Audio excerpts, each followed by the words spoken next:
Hello, all you alphas and gammas out there, and welcome to Undeclared Bajor.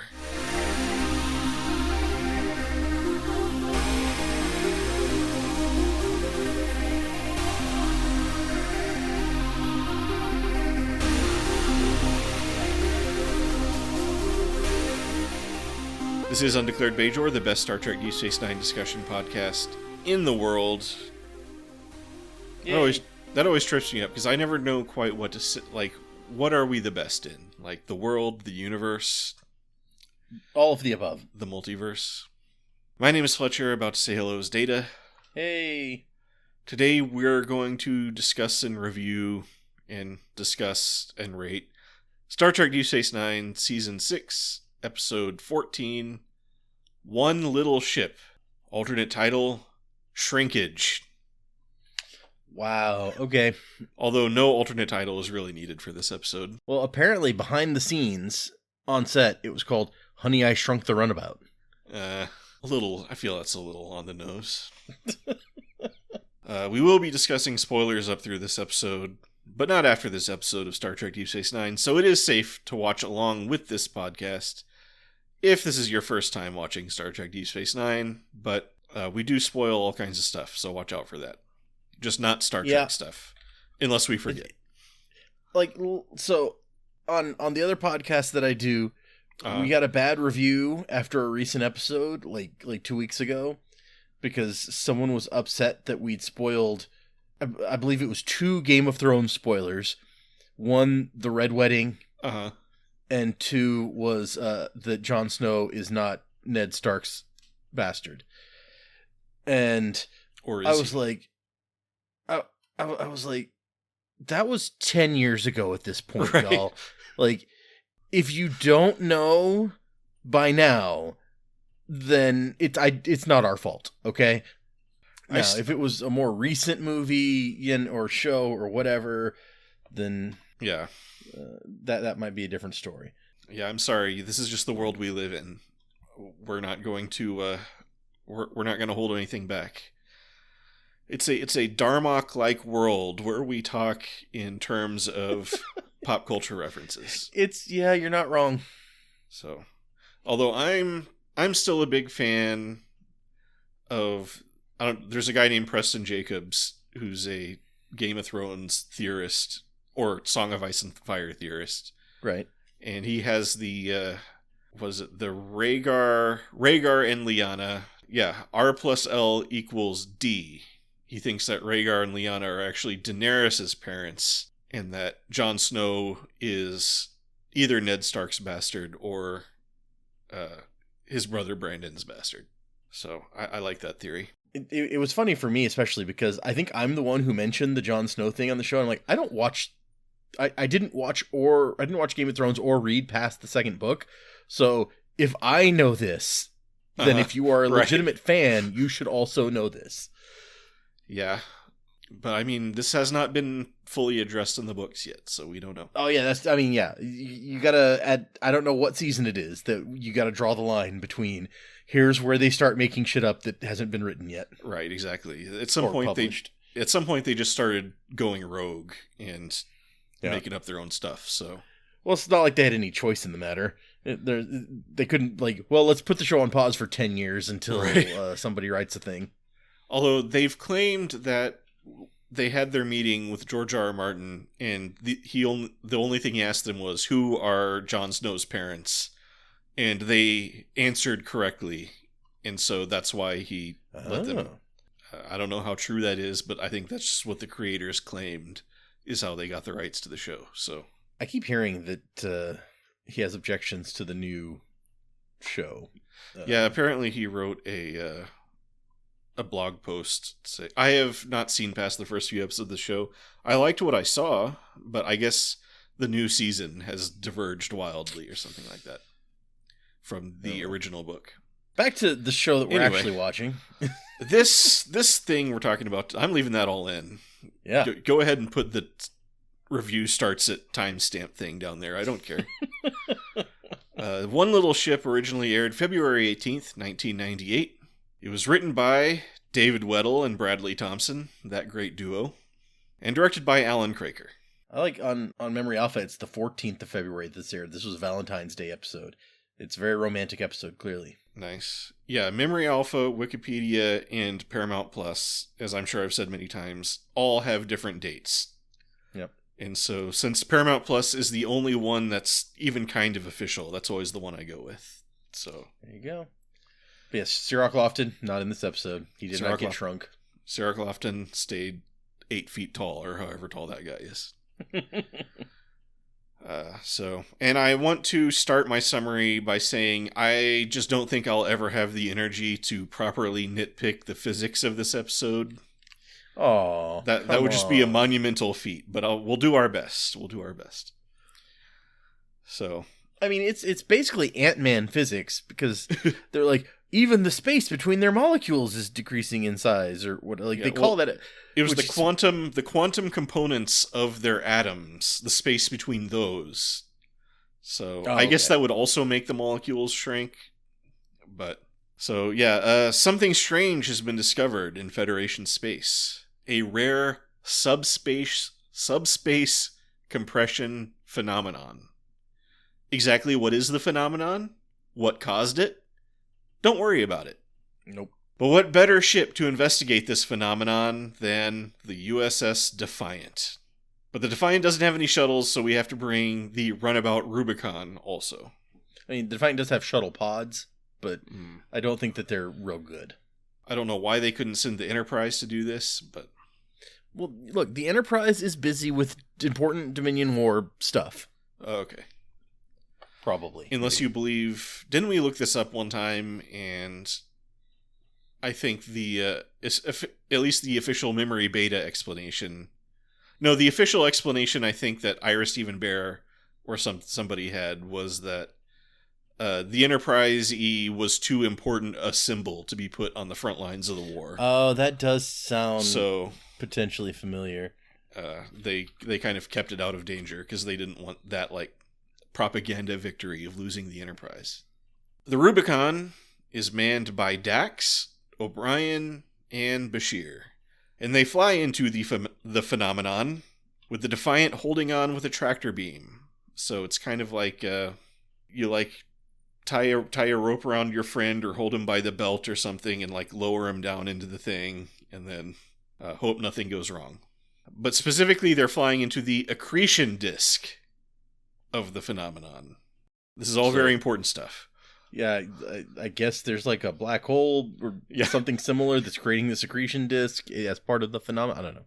Yeah, usually you hear that with black holes. I guess anything could technically have an accretion disk. I don't know. I don't know what makes it an accretion disk. It's I assume it's gravity makes stuff accretion into a disk.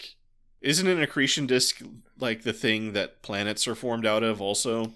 Around stars. So, an accretion disk is a structure formed by diffuse material in orbital motion around a massive central body, most frequently a star. So, yeah, okay. Okay. So, as long as there's a large gravitational body of some sort in the middle, then yeah, anything could have an accretion disk. Okay. So this is I'm sure they put the science advisor put a lot of thought into this. So. Let's do him the respect of getting this right. So on the bridge of the Defiant, everybody explains stuff to each other that they all should already know. Kira is amused that flying into the phenomenon will cause the people on the Rubicon to shrink. Worf doesn't see what's so funny about being small. Neither does Nog. So, Kira's role in the teaser of the episode is written specifically to act as a surrogate for the audience, Ronald D. Moore says. It's an absurd premise, and Kira's reaction acknowledges that. It's like a signal to the audience. This is kind of silly, folks, and we know it's kind of silly, but just run with it. All right. But studying this phenomenon will provide valuable data that may lead to the creation of transwarp corridors through space, possibly giving the Federation a tactical advantage in the war against the Dominion. Also, as a minor side effect, revolutionize space travel forever. Yeah, that's how the Borg get around, so, that's going to... Although, look, I gotta be honest here. I think almost any major advancement like that the Federation makes, the Dominion will almost immediately get also because of all of their changeling infiltrators, which True. you guys seem bad at finding. True. Yeah, there's been no talk, I don't think, these last 2 seasons about hunting changeling infiltrators, so... Yeah. Dax calls up and tells Worf she can't wait to hear his poem. For you see, it is an old Klingon tradition, blah blah blah blah blah. Worf is cornered into reciting what he has so far, but Nog interrupts and saves him. Nog announces the Rubicon has penetrated the accretion disk. Oh, so, okay, writers, like, are you trying... It's like, are you trying... They're getting smaller, Worf replies. Like, what? What are you doing, writers? So they penetrated the accretion disk and they got smaller. As we said, even the space within their subatomic structure is shrinking. So I gotta remember to use that excuse in the future. So, okay, look, I stood too close to a subspace compression phenomenon and the subatomic structure shrank, and let's just roll with it. Yeah. O'Brien isn't comfortable with the idea of getting smaller. No man is. And Bashir points out that since the Chief is closer to the anomaly, he's actually shrunk by 0.0% more than Bashir. So, okay. What does it mean to shrink by a percent? Does it mean a comparative percent? So does it mean to reduce like a percent of your original size? So if you shrink by like 0.04%, you're actually 0.9996% of your original size, or if he's like 0.04% compared to his original size compared to Bashir compared to his original size. Is this the nitpick of the week? It's feeling like one to me. Yeah, I'm going to go ahead and call this the nitpick of the week. I need to understand what this... It just always annoys me when they're like... When anybody says something percent less, or like, it's like 90% smaller. It's like, what? How can something be 90% smaller? You mean it's 10% the size? Or... I don't know. Maybe I'm the only person who cares about this. I mean, you can subtract 90%. Right. So, but from a number. It's very vague. I never quite understand what people are trying to say when they say that. Anyway, but this hilarious conversation is interrupted when the Defiant is suddenly attacked by Jem'Hadar. Oh shit, right, the war! We should have paid attention. Despite the Defiant's best efforts, they lose their tractor beam grip on the Rubicon, and the runabout flies further into the accretion disk or whatever. Then a bunch of Jem'Hadar beam onto the bridge, guns drawn, saying, "Surrender or you will be killed." And Captain Sisko gets a look on his face like, uh-oh. Very interesting acting choice there. There's it's funny because there was a previous reference in A Time to Stand when they were figuring out the Jem'Hadar ship. He's like, I'd like to put a Jem'Hadar on the Defiant and see how quickly he figures things out, Nog says. And so here we go. Oh yeah. It's all been set up. It's all meticulously planned. Oh yeah. Back on the Rubicon, Dax, O'Brien, and Bashir begin to recover from the attack. They escaped the anomaly, apparently, but stuff is broken, and the blast shield in front is stuck, so they can't see out. I really wondered when they were closing the blast shield, like, right. I was like, why? Like, this is an unusual move for the show, and then it's like, oh, right, okay, right. This is why. As far as I know, this is the only reference ever that the runabouts have blast shields, so it's like, oh no, the diffuse matter in the accretion disk is hitting our windshield, put up the blast shield. Aboard the Defiant, the Jem'Hadar first congratulates his second, saying it must be satisfying for an elder to end his career on a victory. The elder says, "Okay, well, let's not get ahead of ourselves. There's still a lot to do. Don't tell me what to do. I am the first." Then the Vorta calls up, and this is not the smartest Vorta we've ever met. He congratulates this team of Alpha Quadrant Jem'Hadar for their amazing takeover of the Defiant. "Don't you agree, elder?" And the elder is like, "Well, yeah, I mean, it was okay. Oh, are you jealous of these obviously superior Alpha Quadrant Jem'Hadar? He's like, no, it's just that I've gotten to know these guys, and I think you may be kind of overestimating. No, says the first. Alphas rule, Gammas drool. Now bring me Captain Sisko. And the Elder is like, oh, well, I like where your head's at. You want to execute the captain, but we should probably fix the ship first. He's like, no, I'm not going to execute him. Just do what I say. And he's like, okay. They really push hard on the overconfidence of... I don't know if it's all of the alphas or if it's more specifically just the one that they chose to be first, but the episode really pushes it hard. I mean, based on this sample, I am not impressed by the Alpha Quadrant Jem'Hadar. Well, no, and they say that they're like specifically bred and like their psychological profile is built to fight in the Alpha Quadrant, and I'm like, so what will beat the Federation and the Klingons is just like ludicrous overconfidence. All right. I mean, I guess you scienced that somehow. I mean, how much of a difference could it possibly make?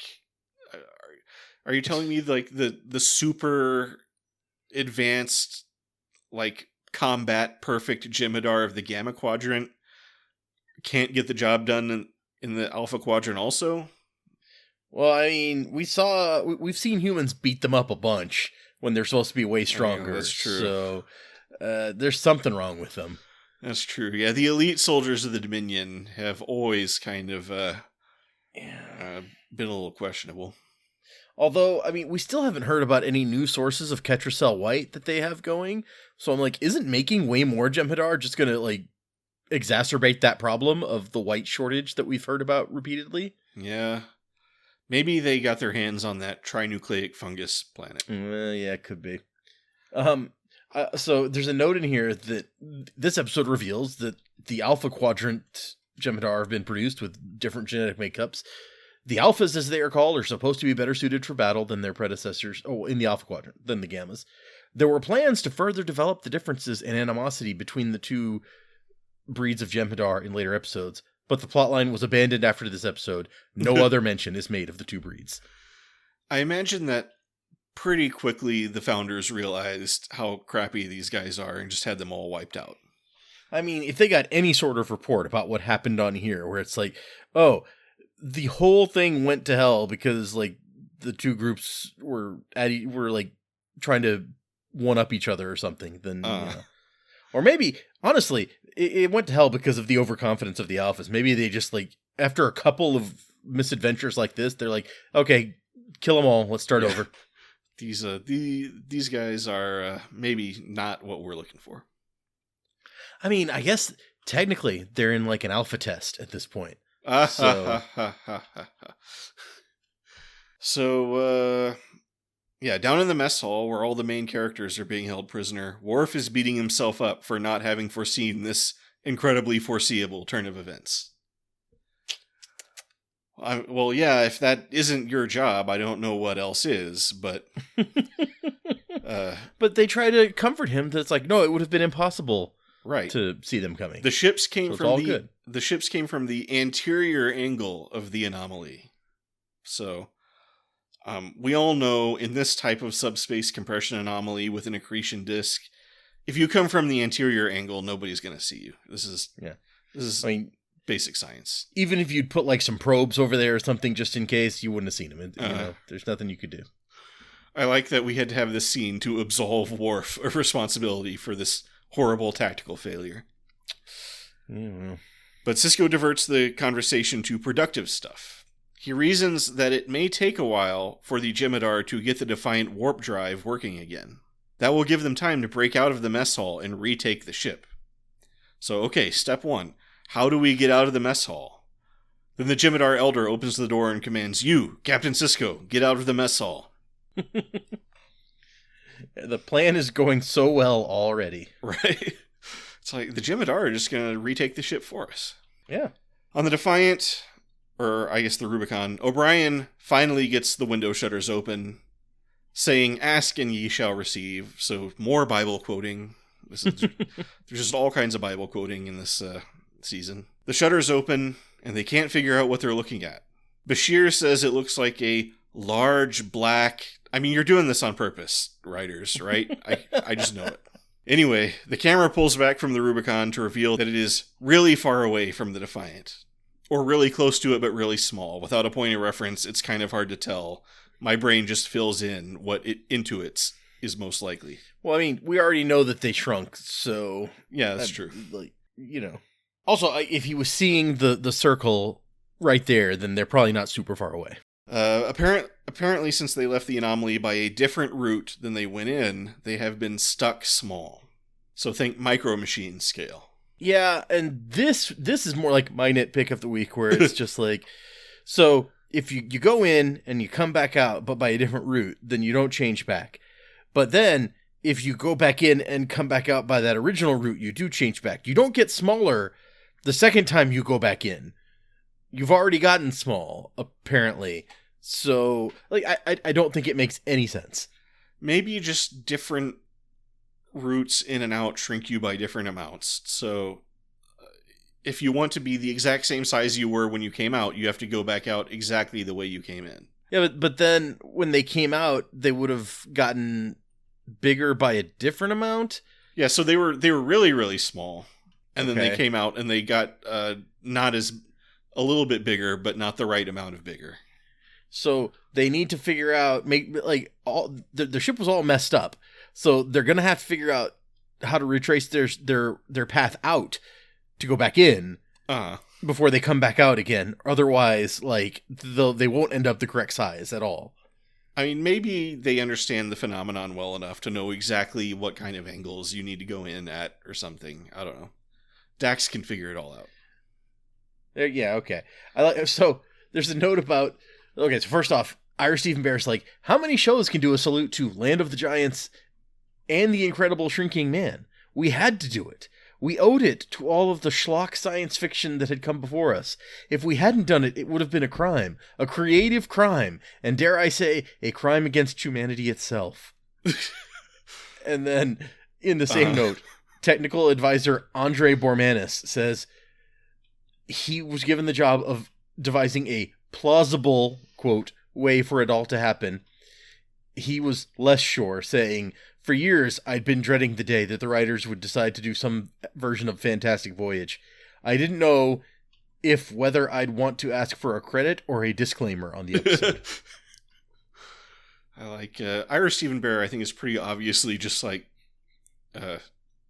trolling at this point. But... It does, yeah. It sounds like a bit of a troll there, yeah. Although, also important to note, this is not the first time that Star Trek has done a shrinky story.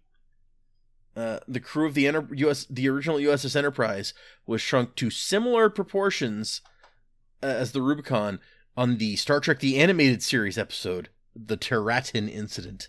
Oh. So I wonder, I gotta go figure out what happened. I've never watched any Star Trek the Animated Series, so from the couple of episode descriptions I've read of like the Tribbles episode and whatever, it sounds just real wacky. I mean, Next Gen did the episode where they turned into kids, but that's true. That's not really the same kind of shrinking. So yeah, they can't fly back into the anomaly without help from the Defiant. So they need to get their attention somehow.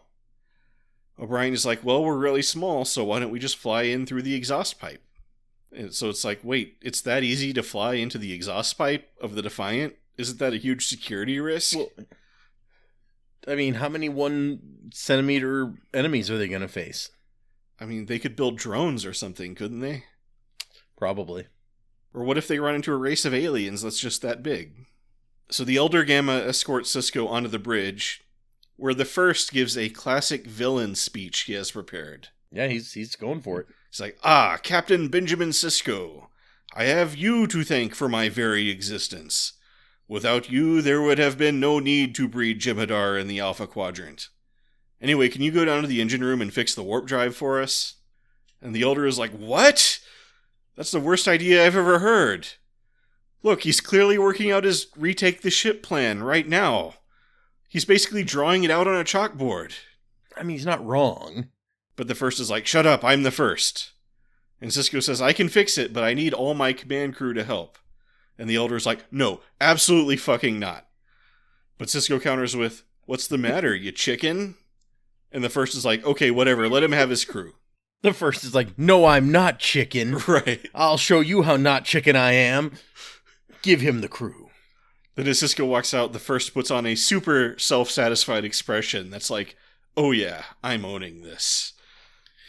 He does very little to argue the point. It's like, look, he's clearly planning his escape right now. And the office is just like, like, he doesn't do anything to like, he doesn't make a speech about how, like, no, clearly I've cowed him with my mighty personality, or come up with anything to, like, alleviate these concerns. He's just like, whatever. I'm not worried about it, so...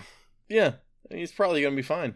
The Rubicon flies through the exhaust system, trying to find a way into the ship, and we learn that the Chief has a limit to his genius. He knows all these systems inside and out, but not from the inside. On their way to the engine room, the elder Jem'Hadar takes Sisko aside and says, "If you try any funny business, I will kill your whole crew." And Sisko's like, "Oh, don't worry. As the only competent Jem'Hadar here, you are definitely going to be our first target." Okay. So there's a note in here about the scene that we just left that I'd almost forgot. Okay. So David Weddle Uh-huh. is talking to the Chicago Tribune about a scene in a CSI episode that Weddle and Thompson wrote. Okay. And it's like a sci-fi sort of episode. Okay. And what Weddle says is that there's a scene inspired by an experience that Brad and I had with Ron Moore in One Little Ship. So Jem'Hadar board the Defiant, take the crew hostage. Ron wrote a scene in which the Jem'Hadar leader holds one of Sisko's crew at gunpoint and demands that Sisko cooperate in the repair of the ship. Sisko refuses and reassures the crew member, saying it's going to be all right. The Jem'Hadar says, "No, it won't," then blows the crew member's head off. Brad and I loved the audacity of that scene and the way it defied expectations of a Star Trek episode. Ultimately, it was decided that it was inappropriate for a comedic episode. Yeah, that might have made the tone a little confusing. I don't know. I mean, I'm not used to seeing people's heads get blown off. A weird tonal shift. Yeah. Yeah, usually on Star Trek, when they shoot, you get shot in, like, the chest, and then they just have, like, a burn mark on your outfit, and either that or you disintegrate. Yeah. You either just kind of, like, fall over, or you just evaporate into air. But he says, at a production meeting, Ron sadly announced that he'd been forced by his superiors to take it out of the show, but Brad and I always remembered that scene and mourned its loss. So I guess they include this or something like it in that CSI episode? I don't know. It's like, do it or I'll execute Kira. It's like, no. It's like, bam. It's like Kira's brains are all over the control panel. I mean, you wouldn't have seen it coming, would you? True. I'm gonna locate this episode of CSI for all of you out there in case you want to go watch it. Just have to give me a bit. So then the Elder explains he used to be the first, but the founders decided that the Jem'Hadar bred with special genetics and psychology and whatever for the Alpha Quadrant should be in charge. I kind of doubt this was really a founder decision because, one, the founders we've seen aren't that dumb, and two, the Vorta guy says he can't wait to report back with what a success the mission has been, leading me to believe that he's the one who's spearheading this initiative. I mean, yeah, it does sort of feel that way. Yeah. This guy is not the most competent manager I've ever seen. They get ready to fly back to the nearest Dominion outpost on Impulse, which can't possibly make a difference. Like, that sounds like it's going to take, like, 50 years. Yeah, like, how much warp time are you saving by doing that? Right. But we need to ramp up the danger on the Rubicon. The walls of the exhaust system start glowing red, and the Chief is like, "Oh, we better get out of here before these pipes fill with superheated plasma and we get vaporized." It's like, wait, that's a thing that can happen? Why didn't you mention that before we flew in here? Well, I didn't think they would start moving.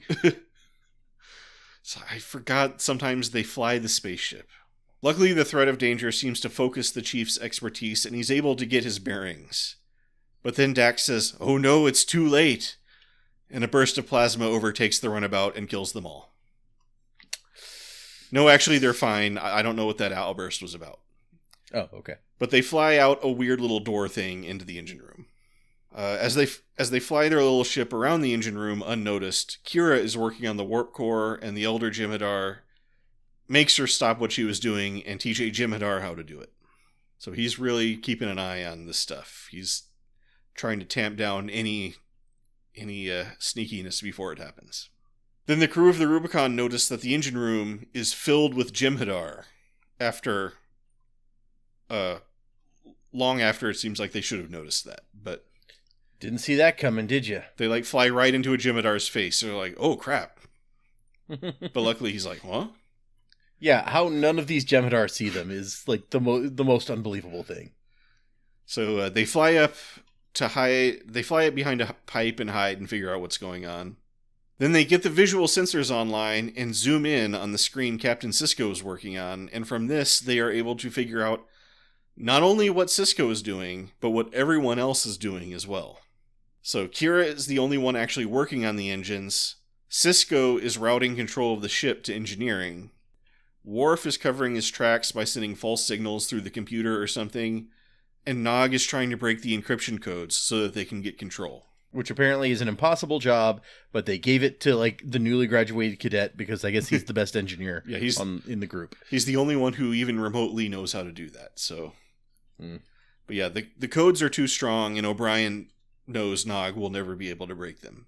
But if they could get to the bridge and release the codes, then they would be able to retake the ship. So they fly around the room unnoticed some more and park in front of the door waiting for it to open. Meanwhile, the Jem'Hadar Elder walks around trying to play whack-a-mole, keeping anybody from getting a chance to do anything sneaky. But then the First comes in and asks why the warp drive isn't online yet. Sisko says, don't blame me, he keeps bothering us. And the First is like, well, stop bothering them. And the Elder is like, are you serious? The First says to get the engine working in 30 minutes or he'll kill Kira. Then he walks out, followed by the Rubicon. Yeah, it's lucky that he showed up at that moment. Right. Nog reports to Sisko that he's having trouble cracking the encryption codes and asks if there's a backup plan. And Sisko says, yes, the backup plan is to blow up the ship. And Nog is like, okay, well, let me try a few more things first. So I was like, yeah, it's... No, jump to blowing up the ship. That's how we do it. Then Sisko talks to Kira and tells her to stall the progress of the repair work as much as possible. As the First walks around the ship, comedically with the runabout flying right behind his head, a Jem'Hadar comes up and reports that he fixed the tracking sensors, and the First says, good initiative. It's something that the Gammas lack. Which, is it? I mean, I feel like your second is taking the initiative to make sure that the guys that you're letting have run of the engine room don't trick you in some way, but whatever. Yeah, I feel like there's a lot of initiative going on. Up on the ceiling, the Rubicon waits upside down for a chance to get onto the bridge, but Dax has an idea. Down in the engine room, Worf tells Captain Sisko that he can't get the auto-destruct sequence working, so Sisko tells him to just put a virus in the computer that makes the warp core explode when they hit warp 1. Much easier to do. Yeah. You hit the virus button, and then you tap out what you want the virus to do, and the computer just does it for you. It's great. This sounds like the kind of thing that Worf can do. I don't know. Then we see what Dax's idea was, which is to just fly up and nudge the open button with the runabout. Hey, it works. Dax says she has a light touch, and Bashir says that's not what Worf says. Yeah. And this is one of those times I have to clarify that wasn't a joke I came up with. It was actually in the episode. Somehow I don't buy that Worf is gossiping about their sex life. Yeah, that doesn't feel like him. I think Bashir is just being a little cheeky. Yeah. So they're on the bridge. Next step is to figure out how to release the codes or whatever. Bashir points out they can't leave the runabout because the oxygen molecules outside are too big for them to breathe. Or actually, they won't attach to the hemoglobin in their blood. So I guess they can inhale them, and they will pass through the lungs and to the blood. But then the hemoglobin is the part that won't work. Yep. Dax says the circuit housings are airtight, so why doesn't she beam some compressed air in there and let it expand? So is the inside of the housing a vacuum, or do you have to beam out the bad air first? I just assumed that if you've got the compressed air, it pushes the other air out some. Well, no, it can't push it out because it's airtight. Okay, yeah. No. Yeah. Will the smaller molecules displace the bigger molecules? Is that how it works? I guess maybe the smaller molecules could be between the bigger molecules or something. And so your hemoglobin will just use those. Dr. Bashir says that should work, except the air will be thin and the chief will only be able to breathe for 20 minutes. Then what happens, says the chief. You pass out, says Bashir. And then immediately after you pass out, you die. And we'll just beam you back. I mean, we do have transporters. Honestly, I don't know why they don't just keep beaming more air in there. But maybe that wouldn't work if we've already filled it up with air. My theory is that Dax knows full well they can do that. She's like, well, I could just keep beaming air in. But she doesn't want to say that because she wants them to hurry up. Well, I also you'll only have 20 minutes, so let's send someone else with you. Yeah, exactly. So won't that mean you now only have 10 minutes? Or, is the problem just that you gradually start to succumb to the thin air as soon as you start breathing it? So, they don't clarify this, whether we have 10 or 20 minutes now. But yeah, so Bashir and O'Brien beam into the isolinear chip area. Bashir is about to sit down by a chip, but O'Brien stops him, saying that it will electrocute him. And again, Bashir's like, why aren't you telling us this stuff ahead of time? Well, I didn't expect you to just go sitting on random glowy things. Then all the Jem'Hadar come to the bridge to take their white, which apparently this first is allowed to hand out by himself. Yeah, unlike every other time we've seen. This seems to me like a huge flaw in the point of the Ketracel white, but a Jem'Hadar starts reciting the oath to the founders, but the first stops him and is like, no, we're too awesome for that. Yeah. Just take this white. Bashir and O'Brien wander around the chip area, suffering from hypoxia. O'Brien is back to having his disorientation problem, so Bashir has him close his eyes and imagine everything isn't giant. And that apparently does the trick. Yeah. So they find the big glowing cables they need to rearrange, and they rearrange them. It's a little bumpy, but the chief does a little bit of phaser welding, and they're good to go. Well, and really, I don't think because we see the chief plug one of these things in, and then he twists it to lock it into place. And then you go over to Bashir, who takes one and shoves it in, and then lets go, and it falls out. And then I was like, oh, well, tell him to turn it to lock it into place. But instead of doing that, O'Brien's like, just hold it up there and I'll shoot it. Right. I was like, but, I mean, maybe we are suffering from hypoxia, and that's why we're not doing the much easier, more logical thing. I mean, I've heard all kinds of stuff from, I think, everybody in the military has to go through, hypoxia training. Oh. And it's they take you way up high and make you take off your oxygen mask and, have you try to do various stuff, do math problems or, write something down or something. And then they, bring you back down to the air and you look at what you've written and it's just totally nonsense. And, you don't realize the whole time, how impaired you are. That's interesting. So that could be totally what's going on here. Yeah. Or maybe just the chief didn't want to bother explaining to Bashir the concept of twisting. He was like, he'll just mess it up. I'll just shoot it. But yeah, they get it fixed just in the nick of time. Nog is finally able to get past the codes, which he gives himself credit for. Yeah, why wouldn't you? Right. Even though he looks at it and it changes and he's like, oh, must have been me. Yep. I guess he doesn't have any other thing to think it is, so. Yeah, exactly. What else could it be? Yep. But the clock is ticking. The Elder has figured out that the warp drive has been fixed for at least an hour. And so the First choose out the Elder for taking that initiative. Yep. The Elder suggests that they should check the warp drive for booby traps, and the First is like, no, stop taking initiative. Bring us to warp 4. So 4 is a bigger number than 1, so it's pretty much time to blow up now. But then the tiny Rubicon flies in the engine room and starts wrecking shit up with tiny photon torpedoes. Yeah, it mentions that while there have been several mentions that the runabouts can have photon torpedoes, this is the only time we see them using one. Huh. Didn't they have to have that special pod mounted on the top? That's definitely what we talked about previously, yeah. I don't know, maybe Chief O'Brien has managed to rig up the runabouts to have better weapons or something. I don't know. Maybe that wasn't official and we just assumed that. I don't remember at this point. Yeah, that might be like It's some been a memory long alpha time. supposition. They haven't used the runabouts barely for like years. True. Yeah. And I was like, I wasn't 100% sure that the Rubicon wasn't one of the ones we've seen get blown up, but it's like, I don't even care at this point. It probably not. I think they've been pretty good about not on screen saying that they're using one that's already exploded. True. Let's see. Now we gotta look up the history of the Rubicon. Right. This is a very important the Defiant, the Dominion War, Rubicon. Oh, by the way, that episode of CSI is season 9, episode 20, A Space Odyssey. I'm sorry, A Space Oddity.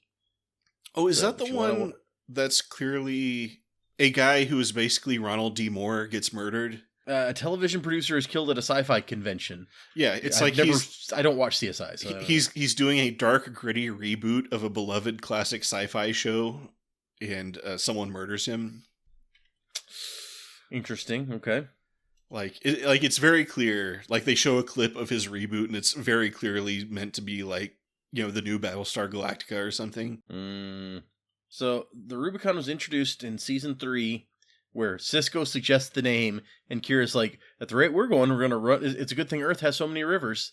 And then the next time we see it is Hippocratic Oath in season 4, where they try to break the addiction to the white. Mm-hmm. And then we see it in Accession in season 4 with the Trinary star system. Oh, yeah.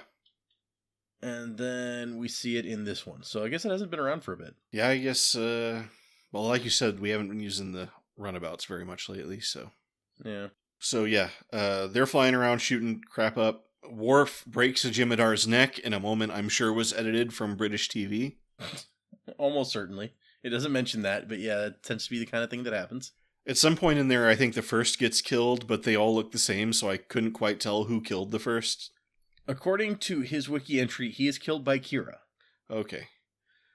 Because there's a moment where Cisco is in an epic battle with one of them, and I think Kira shoots him, so I guess that's him. Yeah. Okay. Man, it's pretty racist over here. All these Jem'Hadar look alike. Hey, they're supposed to look alike, or something. You're like, probably. The crew wins the fight and secures the engine room. The Elder is mortally wounded, and Cisco tells him, "The first should have listened to you." And the Elder says, "No, he's the first. Obedience brings victory, and victory is..." And then he dies. So, do you feel like obedience has brought you victory today? Well, I mean, the first kept telling him that he was doing stuff that he wasn't supposed to do, so maybe he wasn't obedient enough. Was his problem. That was the problem. Yep. He just wasn't blindly following orders enough. Then the Rubicon flies out, and Tiny Dax waves hi to Worf and blows him kisses and stuff. Cisco wraps things up with a captain's log where he explains they flew back to the anomaly and re-penetrated the accretion disk in the opposite direction or whatever, and they took the Jim'Hadar prisoner and went home, so everything's good. Back at Quark's, Dax asks Worf to read his poem, and he trolls her with a fake poem. He never wrote a poem. Was he planning this from the very beginning, or...? I bet he tried and failed at poetry writing. I mean, you can't be good at everything, Worf. What can I tell you? Yeah. Then we need to get Odo and Quark in the episode, so they do some trolling of their own, where they tell Bashir and O'Brien they look a few centimeters shorter. And Julian and the Chief run off to the infirmary while Odo and Quark laugh evilly. The end. I mean, okay, it was a good bit. Sure. I gotta give it to him. Especially because you don't expect it coming from Odo, and he totally, initiates it. Oh, this is totally on character for Odo.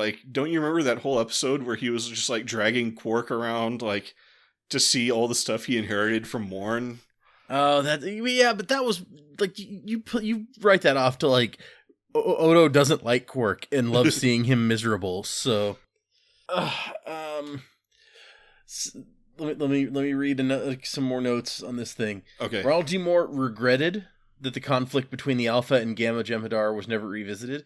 He said, "We dropped the ball on that one. It sounded like a cool idea at the time, and we kept telling ourselves we'd follow it up eventually, but it kind of got away from us." if you say so. Colum Meany found this to be a highlight of the season, commenting, "It gave us a chance to fool around. We love to do comedy. There are some very good comic actors here. Terry is wonderful at comedy, and of course, Renee is a wonderful comic actor, so we enjoyed it. Frequently, in rehearsal, we'll play the comedy for a bit, but it's not something that's encouraged." So yeah, I love the idea that in rehearsal, they're like trying to be funny, and all of the producers or whatever just like, come on, read it right. So we only have a few days to shoot this whole episode. But along those same lines, in the Deep Space Nine companion, Ira Stephen Bear and Renee Echevarria both note that they wish they'd used more comedic characters than Jem'Hadar for this episode. It's hard to be funny with Jem'Hadar. Echevarria says we should have used Packlids, and Bear says that we should have used Harry Mudd, which would have been an interesting approach. Huh. Like, that guy would be old as hell by now. Right. Yeah, he's an original series guy, right? Yeah, he's a repeat offender from the original series who's always getting some comedic mischief. So, I mean, these Jem'Hadar are almost acting like Packlids, so... I mean, in a lot of ways, yeah. I'm trying to decide how good could that have been. I feel like Lower Decks really did some stuff with the Packlids. I don't know how good this would have been as a Packlid thing. I mean, I would say Ferengi, except you can't really do the Ferengi doing that at this point. Yeah. Next Gen did it already, and we know the Ferengi too well now. Like, if some Ferengi took over the Defiant, Sisko would be like, dude, I know the Grand Nagus. Do you really want me to call him? Uh-huh. This episode went into production before Far Beyond the Stars, but aired the week after because of a lengthy post-production special effects process. Oh, sure. Which, that makes sense. Yeah, I mean, there's a lot of special effects in this episode. And they had to build that whole, like, set of the inside of the computer. Like, that must have taken a while. Yeah. And then the last one I have is, the story originated with Renee Echevarria. This is all the way back when he's still a freelancer. He hasn't even sold the script Offspring to the Next Generation yet.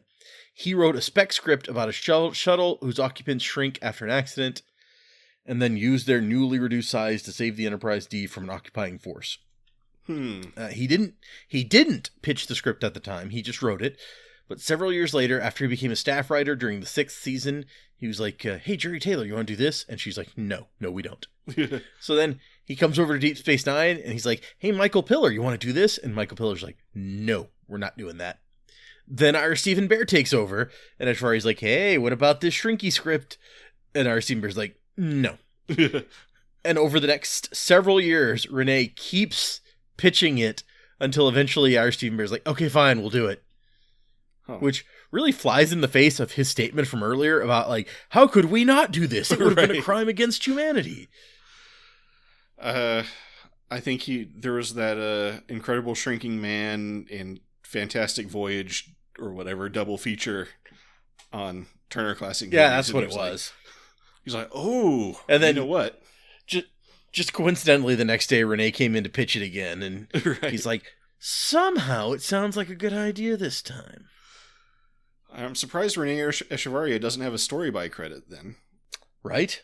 Did he not like the final result, or... I don't know.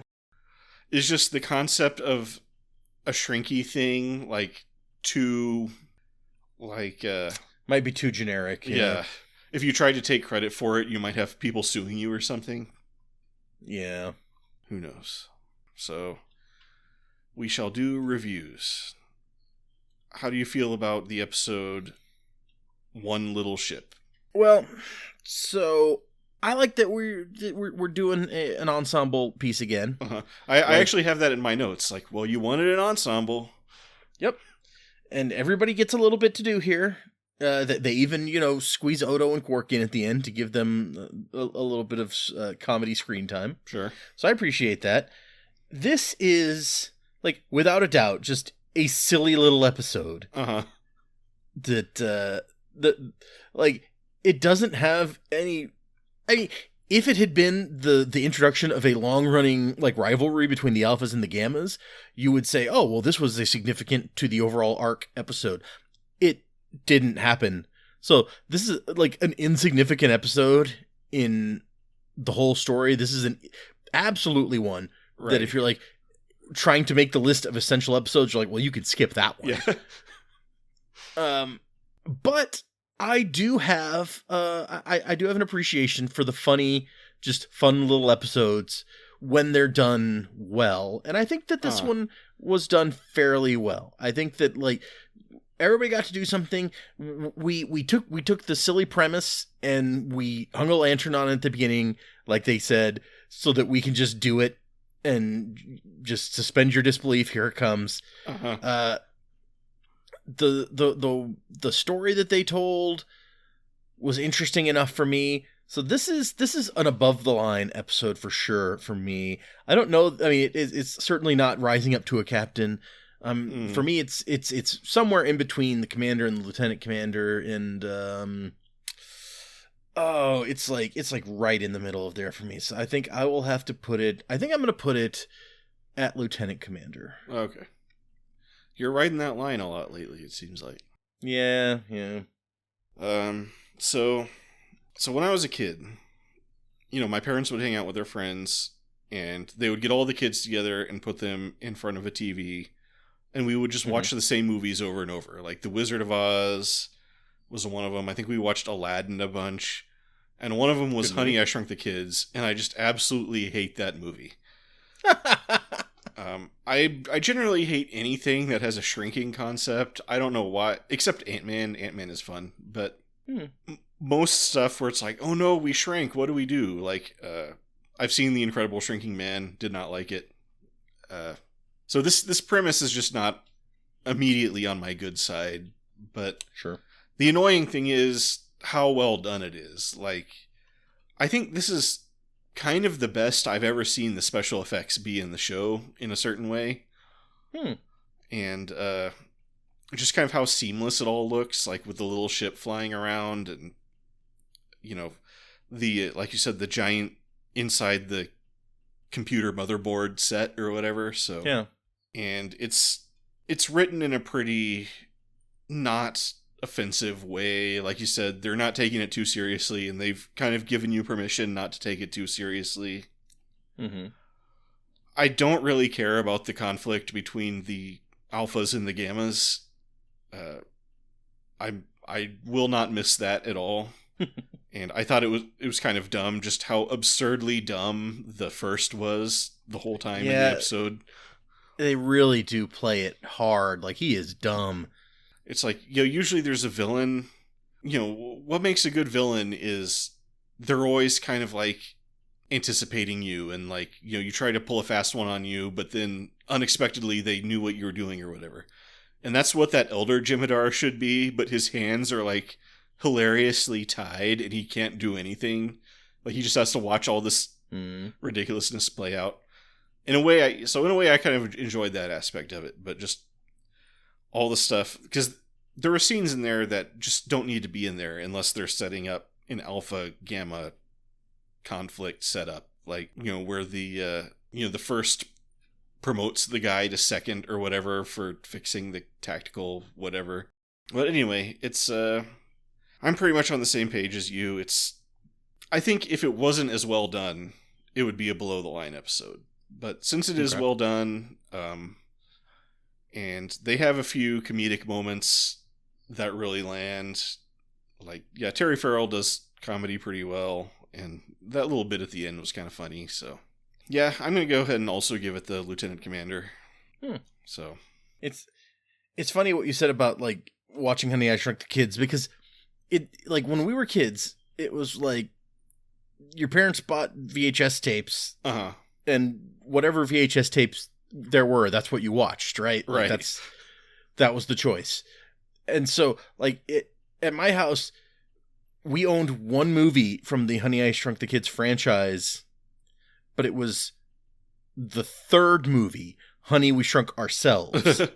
So I've seen that one like a million times because that was the VHS that we had.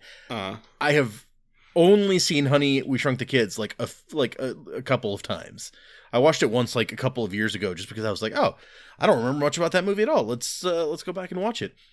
And I think I've seen Honey, I Blew Up the Kid like once. Yeah. Which was the second movie. So on the other hand, actually, there was a really well done, at least I thought at the time, Honey, I Shrunk the Kids TV series that I was a big fan of. I don't remember that. Yeah, we had, or it wasn't us, because it was like we would always go over to like someone's house, and like the adults would hang out and do whatever, and then like everybody had kids around my age, and so they would shove them all in this like back room that they had in this house with like a little TV, and we'd all like huddle around the TV and watch whatever they had. Yeah. And so it was like Wizard of Oz, or the like horrible, creepy sequel to the Wizard of Oz, Honey, I Shrunk the Kids, Mary Poppins. I think we watched a few times. I think we watched 101 Dalmatians a bunch. Peter Pan, the Disney Peter Pan. For some reason, as an adult, I have never gone back to most of those movies. I don't know, I don't blame you. Yeah. Or Fern Gully. I think we watched Fern Gully a bunch. Yeah, that's another one that I've like seen maybe once. I have pretty fond memories of Fern Gully, so. Apparently, I had to go and look at the wiki for the Honey, We Shrunk the Kids franchise. In February 2018, they were developing a reboot film with Josh Gad to star as Nick Solinsky, who was the son of the inventor from the original movies. Right. Rick Moranis. And it would be him following in his father's footsteps, becoming a scientist and inventor, and he accidentally shrinks his kids. Let's just not do shrink rays anymore. Like, yeah, like, why would you, at that point, like, after what you've been through, why would you? But, okay, then in January 2020, they actually got Rick Moranis into negotiations to come out of retirement to reprise his role in this movie. And then it fell apart because of the COVID-19 pandemic. All right. And then Bob Chapek, was like, yeah, we're putting that on hold. And then as of June 2023, Josh Gad revealed on Twitter that it's on hold indefinitely, but he really hopes that it'll come around. That sounds like a quintessential reboot. Like, just redo the original movie, but pretend that it's a sequel. Yeah, redo the exact story, but it's different because it's the son of the original person. Yeah. Title review, One Little Ship. I mean, it's definitely memorable. Like, you know what episode we're talking about. Right. And I guess it's kind of clever-ish. I mean, yeah, maybe. I just, like, One Little Ship isn't really a saying, though. It's kind of presented like it's a saying, but... Yeah, yeah. Maybe there is like a movie or something where it's like, that's One Little Ship or something, but... It's definitely appropriate. It fits what the story is about. So... on at least two of the three criteria, I think it's fine. Yeah, I guess you can't really complain about it. In fact, it's so memorable that I get it and the ship confused. Like, when we did the ship, I thought, oh, is this going to be the one where... is this the one where the runabout shrinks? And it was not that. I was like, oh, this is a different episode. Any final thoughts? No, I'm All good. right. So, we'll wrap it up there. So, that is our discussion of One Little Ship. Thanks for listening. If you like that one, maybe you'll like our discussion of... what's a good one? The ship that you just mentioned. Oh, yeah, the ship. Do a ship, One Little Ship double feature. But you can find that wherever you're listening to this, all our past episodes. And if you're listening in the future, maybe our future episodes of us, but past episodes of you, will also be on there. And if you want to leave us a comment that we'll read, you can do that on YouTube. And if you're that person who changed their rating on iTunes from 5 stars to 4 stars, explain to us what's going on there. We spoiled Game of Thrones. That hurt our feelings. It was unfortunate, yeah. Or that hurt my feelings. My feelings weren't particularly hurt by it. You do you.